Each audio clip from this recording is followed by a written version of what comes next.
you think I should have the right to burn a Bible, for example, if I wanted to? I think so. I personally think that, like, I mean, I wouldn't personally, I'm not a religious, but I wouldn't personally think that's a great thing to do, but I think that still it's, a right you have in terms of expressing your political views. A Year 10 student recently got suspended from school after damaging a Quran. Do you think that was the right move from the school's part? I do, because I don't think that's damaging that person's free speech. I think there's a confusion between free speech being viewed as, someone literally being suppressed from what they're being able to speak out, and someone being, punished for that action. Hi, my name is Jess and this is Reason. Today we're in Oxford asking people whether they think that religious tolerance is more important than freedom of expression. This comes after 4 students have recently been suspended from their school after damaging a Quran. What do you think we should value more as a society, freedom of expression or religious tolerance? Freedom of expression? Why? So firstly, there's no God. So anything religious, it's basically based on something thousands upon thousands of years ago. We have grown as a society so much since then. We need to be updating ourselves to what our current climate is around us, and realistically most people these days aren't religious, but most people have an identity or morals, etc., that they live by that are extremely important to them and potentially could affect their entire lives. So recently a student damaged a Quran and they got suspended by their school. Do you think that that was the right action to take by the school? Yeah, no, that was right. We still need to respect other people's religions, so long as we're tolerant. Only once a religion becomes hateful, etc., etc., should it then become a problem. But so long as the religion isn't harming anyone, we should respect religion and allow people to practice whatever they want. Do you not think that might go against freedom of expression, though? No, I mean, I'm religious, but I'm also queer, and my freedom of expression is more important to me than, orthodox values. So, I've kept with my religion, but I've kept with the freedom of expression for myself and for others, that people should live the lives that they basically want to live, do what they want. But if a student wants to damage a Quran, do you not think they should have the right to do it? No, because it's unnecessarily and disrespectful. You wouldn't go into someone's home and destroy their belongings. You wouldn't destroy something that means something to someone. What do you think is more important, religious tolerance or freedom of expression? I'd personally say freedom of expression. I think it's very important to be tolerant, but I think ultimately, the mark of a free society is what you're able to say, and I feel like the right to kind of offend someone is kind of important because it's a sign that we live in a free society, ultimately, even if it can make us uncomfortable at times. So do you think I should have the right to burn a Bible, for example, if I wanted to? I think so. I personally think that, I wouldn't personally, I'm not a religious, but I wouldn't personally think that's a great thing to do, but I think that still it's, a right you have in terms of expressing your political views, your kind of, anti-religious views in that case, in a free society. So yeah, I guess so. So I don't know if you've heard of this case, but a Year 10 student recently got suspended from school after damaging a Quran. Do you think that was the right move from the school's part? I do, because I don't think that's damaging that person's free speech. I think there's a confusion between free speech being viewed as, someone literally being suppressed from what they're being able to speak out, and someone being, punished for that action. It's not like they're taking legal action against them. It's a school, it's an institution, and it's quite a very, very culturally insensitive thing to do. So I think that that's not damaging that person's free speech, but I think it's correct to show that person that's very culturally insensitive and in a way racist, to be honest. But if a governmental institution is basically punishing a student for exercising their way to express themselves, do you not think that might be damaging their freedom of speech? It's an interesting question. I think it's not one where necessarily there's a kind of completely black and white answer. I think nuance is important, and I think that is a fairly inflammatory thing to do. But yeah, I guess to me that's the thing. There's a difference between suppression and accountability. I think it's okay to hold people accountable to a degree for things that are culturally insensitive. I think that's not the most extreme way of suspending someone. I don't know if he was expelled. I think that would be overly extreme. But I think that ultimately people should be able to express their views freely, but they can't expect no one to get, if they're offending other people, they can't expect a lack of accountability. I think accountability is a natural response to free speech, but I don't think those two things are mutually exclusive. So how would you define freedom of speech then? That's a good question.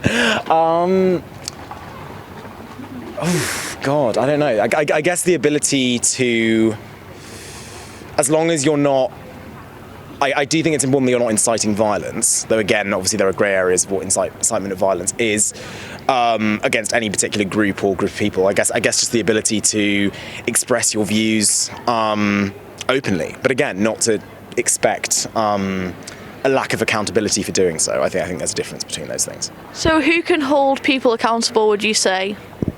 I think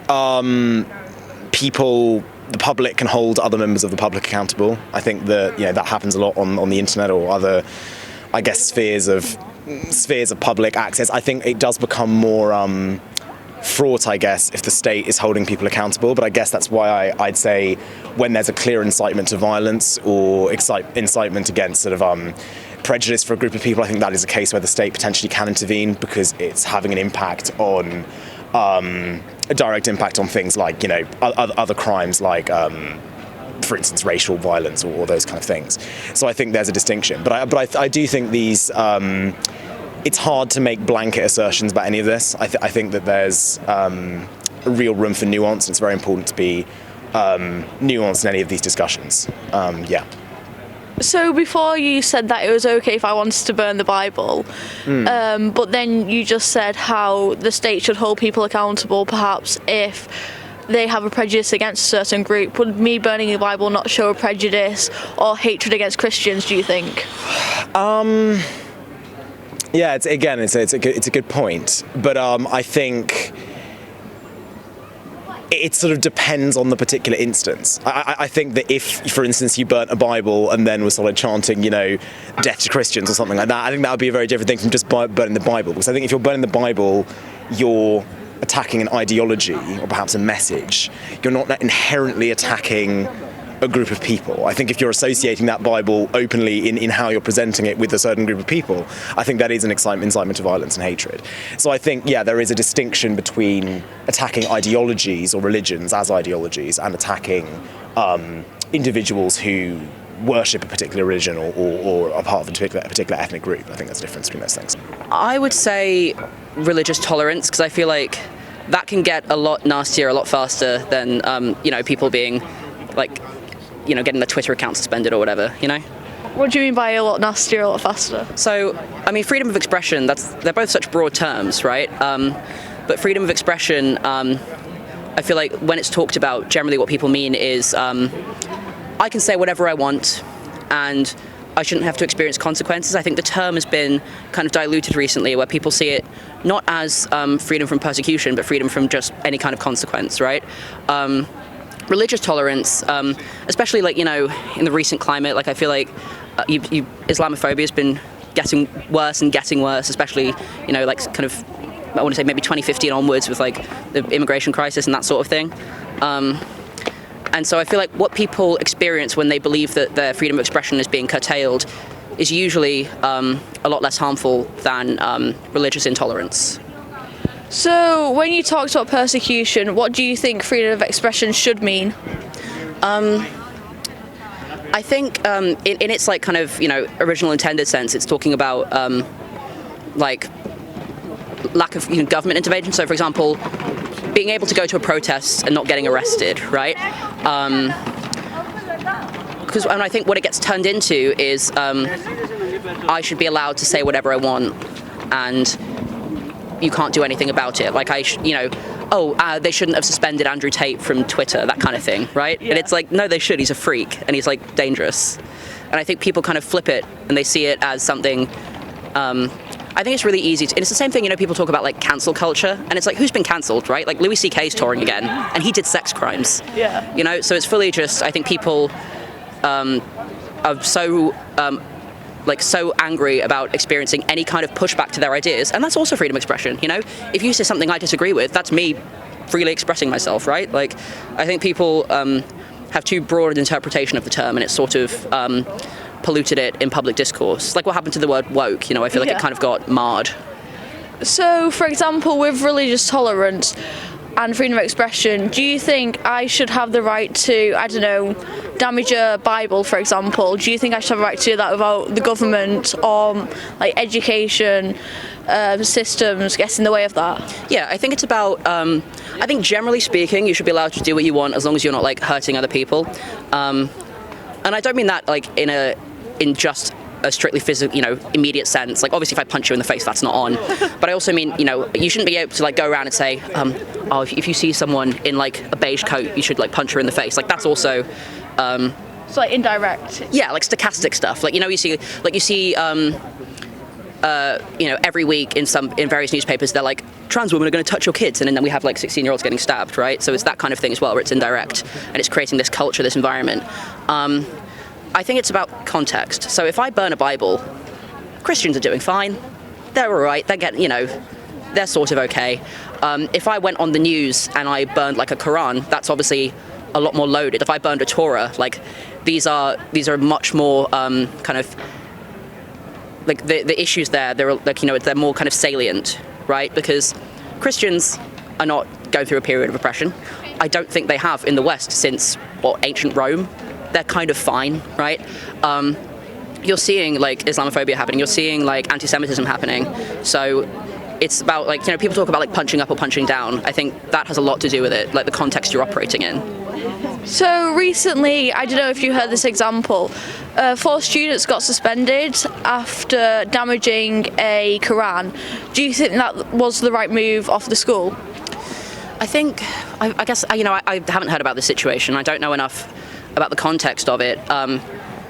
It sounds like if it's something they were suspended for, then it sounds like it was possibly a culmination or part of a wider statement, right? Like that's what I mean, right? It's all about the context that people are operating under. Like if I accidentally drop a Quran in a mug of tea, I didn't mean anything by it. I'm not going to get suspended, right? Sorry. If I go out on, like do that whole like Coolsville suck thing. If I go out and I say like I'm doing this because fundamentally I think the people who believe in this are like morally reprehensible or whatever, that's part of a wider issue. And that's like, it's one of those things where if an individual instance is representative of a wider idea or movement. So I wouldn't want to comment, kind of either way on the statement. I don't know enough about it, but it sounds like it's something that it's part of something else. So who do you think should decide the repercussions of, or the punishments of what is of what is allowed to be like acceptable or unacceptable? Because you talked about like the Bible, for example. Who decides what's punching up or what's punching down? I think it's common sense. I think it changes based on the situation, but I think, like it's it when you see it, right? So take the Bible. Being a Christian in England, you are in no way in a persecuted situation. If you were Christian in like mid-20th century China, that's trouble. And that it's about the size of the group, the history of the group. There's no one body or person who can stand there and say, I'm the Lorax, I speak for the trees, I know exactly what to do in every situation. But you can tell, there's an instinct, I think. You can, you can look how a group's being treated and see if they're being, it's common sense, I think. I think it's just common sense, right? Like, so take like the trans thing. You have people in the news going like, oh, trans people, the enemy, trans people, the enemy. They're like, I think 0.1% of the population as a whole. And being trans is something that happens to you, by you. It's an individual thing. It's not like, like in the 90s they were talking about gay people and they were like, they're coming after you. But being gay is kind of a 2-person situation. If you're trans, that's just you. And so it's sensible to go, that's not harmful, obviously. Have you heard about the people praying near abortion clinics and them getting in trouble by the police? Yeah, I do think that's a really interesting issue because I don't think they should be allowed to do that. But also, it's like, I kind of understand it because if you believe that like these people are going to hell, right? Then obviously you would feel compelled to do something about it. I don't think they should be. I think it is this idea of like, that's their business, you're doing your business, like, they're not hurting anyone. But you think it's a life. I do think it's a really interesting issue. Because I can't really make myself understand what they think. Like I know it, but I don't get it. You know what I mean? Yeah. And obviously, like, then where do you draw the line? Like, if they're like over on the other side of the city, like, what's the margin or whatever? But I do think, I think it's just when you see people shouting at like these women going to these clinics. But if it's just praying, like this example, do you think that should be a criminal offence? Not criminal. Again, I don't think it's on. I think it's a bit weird and like twisted.